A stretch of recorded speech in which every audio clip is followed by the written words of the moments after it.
do lado positivo, sempre pronto a receber elétrons. Quando eu olho para esse cara aqui, ele não está pronto para doar? Então esse moço aqui vai ser do tipo que doa, negativo. Esse cara está pronto para receber. Então ele vai ser do tipo que recebe, tipo P. Agora, se eu te perguntar, qual é a impureza que é colocada no semicondutor extrínseco, tipo N? É uma impureza que transforma a mistura em uma mistura doadora, ou impureza doadora. Então, a impureza pentavalente, ela tem como característica ser impureza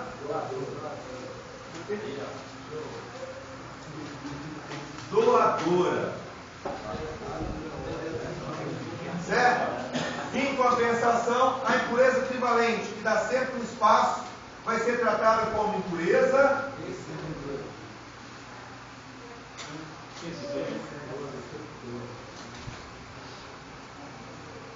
Então tá bom. Se eu te perguntar, o que é uma impureza doadora?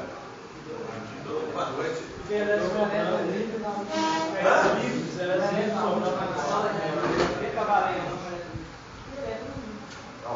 Vou devagar. O que é uma impureza doadora?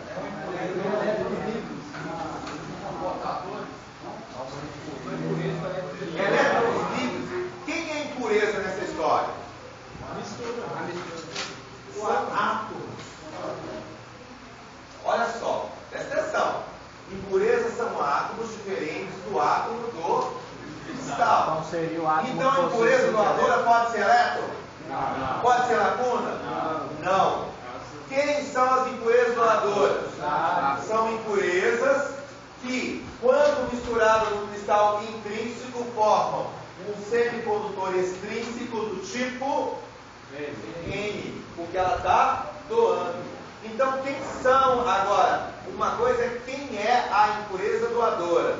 O que é uma impureza doadora? São átomos pentavalentes que têm 5 elétrons na sua última camada e formam, preferencialmente, elétrons livres.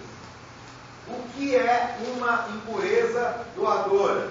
É um átomo pentavalente. O que ele causa no meu cristal intrínseco?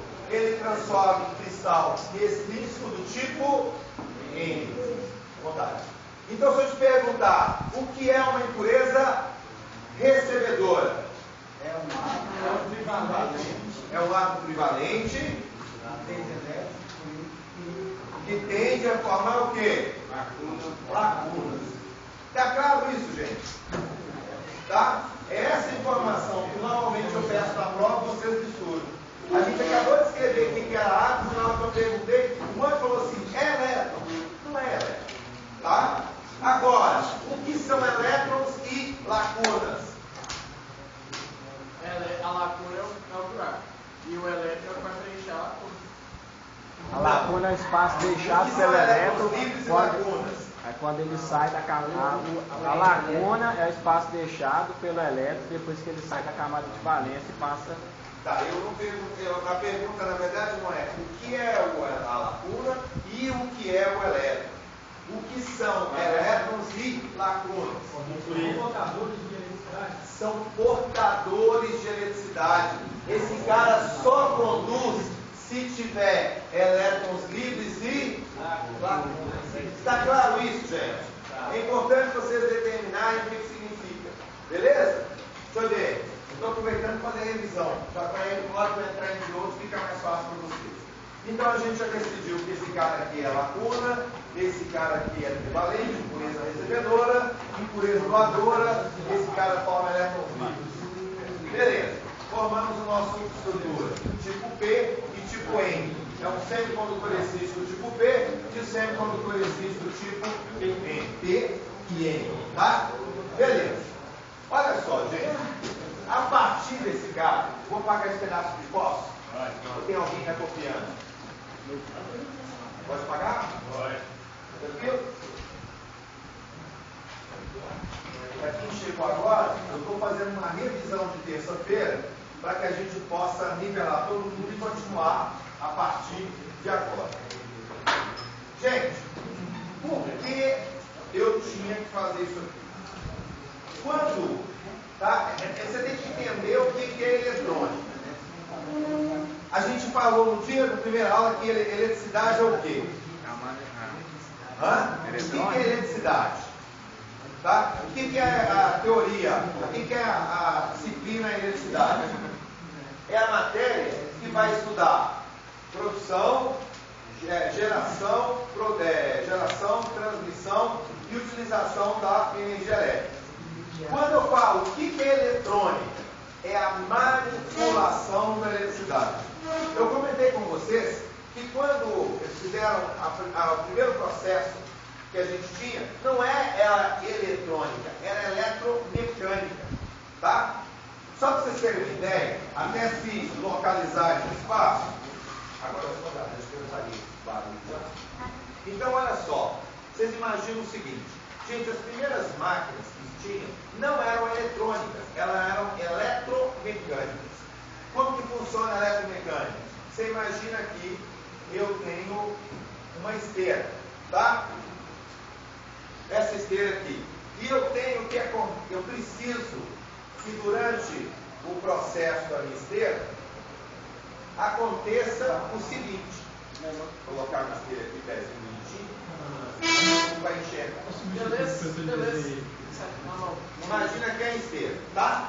Aí o seguinte, eu vou pegar essa esteira e vou colocar um determinado produto, mas a gente segue, tá? Então olha aqui, ó. Vou colocar aqui, ó, um produto. Quando chegar nessa posição, vai jogar tinta, por exemplo. O outro vai jogar ar. O outro vai jogar outra coisa. E ele, assim, quando esse cara sair do lado de cá, vai ter um processo que vai colocar aqui tudo de novo. Para esse processo de industrialização, como que funcionava? Eu tinha preso nesse eixo, tá? É como se eu tivesse aqui preso nesse eixo uma roda. Uma roda aqui. Olha o eixo dele aqui, ó. Está preso na roda, tá? E esses três sensores aqui, eles eram aqui, ó, um ressalto na roda, mais ou menos. Imagina um ressalto aqui, ó. Deixa eu fazer uma roda diferente, porque aí fica mais fácil vocês enxergar. Imagina que isso aqui é uma roda, tá? E está preso no eixo aqui. Agora é o seguinte, no meio dessa roda tinha um ressalto aqui. Esse ressalto vai significar esse cara aqui.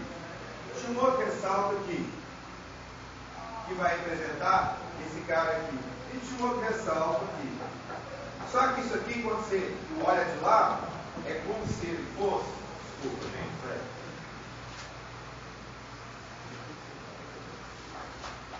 Não sei se dá para vocês verem. É como se eu tivesse um ressalto aqui e um outro ressalto aqui embaixo. Aí como que era antes? Um quadrado aqui, ó. Tipo um sensor de pulso que girava aqui. Quando passava em cima do ressalto, levantava esse bracinho e acionava esse processo aqui. Tá? Isso aqui, eu tinha que estar girando a minha esteira e ele girava essa roda na mesma velocidade. Se eu segurasse a esteira e rodasse a roda, eu saía fora do sincronismo. Corria o risco do material estar aqui e ele está jogando alguma coisa em cima que é a raiz. Tá? Então o nosso processo era completamente eletromecânico. O que virou a eletrônica? Isso aqui era montado por relés. É um equipamento que quando aplica energia elétrica fecha contato. Quando eu tiro energia elétrica ele abre. E aí isso aqui era uma coisa falha, mas isso era eletromecânico. Não tinha nada de eletrônico. O que eles fizeram? Eles tiveram que construir um cara chamado válvula. Tá? A válvula era uma base, mais ou menos assim, e dentro dessa base eu tinha um tubo de vidro. Tá? Aí ele vinha cá, ó, tinha um eletrodo que ficava ligado aqui, ele aquecia até 120 graus mais ou menos. Do lado de cá tinha outro eletrodo que ficava do lado de cá. Só que nesse cara eu aplicava 700 volts. Nesse cara eu aplicava menos 700 volts. E aí o que vai acontecer? Uma diferença de potencial de 1.400 volts. Essa diferença de potencial e esse aquecimento todo fazia com que o elétron saísse daqui do lado mais negativo e fosse em direção ao outro eletrodo. Tá? Nessa condição aqui, ó, eu tinha condução elétrica do lado mais negativo para o lado mais positivo. Só que ele só ia conduzir nesse sentido. Isso era o único componente eletrônico que existia. Tá? Quando surgiu o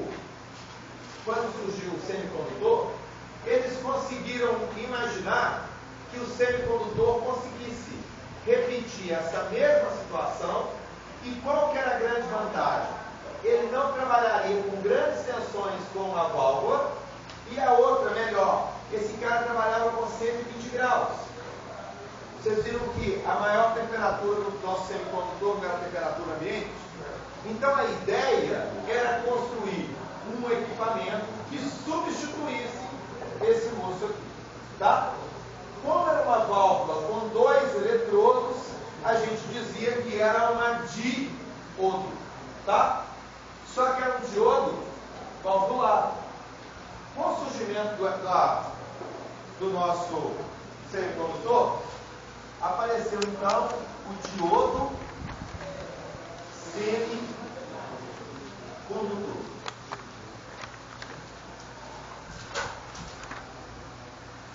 O que o diodo semicondutor nos trazia? Era simples. Ele pegava o seguinte: pegava um semicondutor do tipo B e colocava aqui, ó.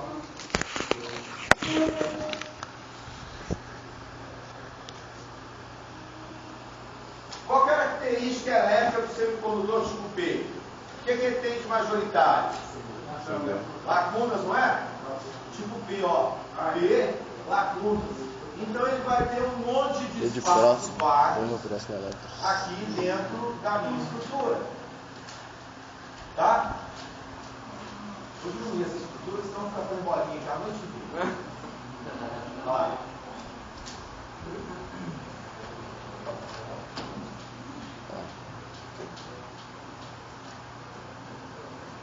Beleza, fizemos aqui a estrutura tipo B. Aí ele pegou uma outra estrutura do tipo N e colocou aqui, ó. Só que montou essas duas estruturas, uma lado a lado com a outra. Elas são do mesmo tamanho, tá? Exatamente do mesmo tamanho. Só que, se é do tipo N, qual a característica elétrica dela? Elétrons livres, não é? Então vamos colocar os elétrons livres aqui.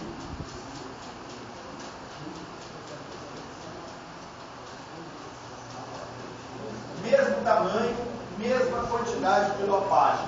O que é isso? Aproximadamente o número de elétrons livres é igual ao número de lacunas.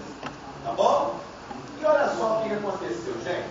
Na hora que eu coloquei um do lado do outro, eu não precisei fazer nada.